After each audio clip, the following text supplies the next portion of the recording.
ให้จังสิงสันแก้วสยาสีเสวตสวัสดิ์สุขันธาภกาการกันกิ่งเสมอสิ่งนั้นรัตนาขายอสักการะถึงพระสัพพญูเจ้า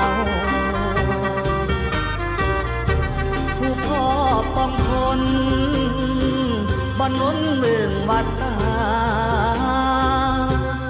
สังสาราย้อนธรรมะอันเป็นเขา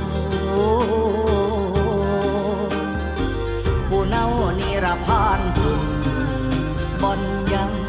ตั้งต่อเอานกถึงแล้วสิเล่าย่อพระธรรมผู้พระภาคเจ้า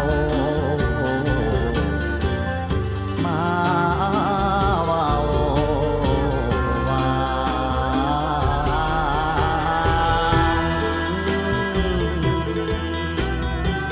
สัจจะสิ่งยิ่งใหญ่ผู้แนวตั้งมีแต่ความบ่เที่ยงป่วยเอ็นเอียงล้วนแต่เสียงสิสูญเศร้าเสื่อมสลายของโลกานี้ธรรมดามีแต่แปรเปลี่ยนเปลี่ยนไป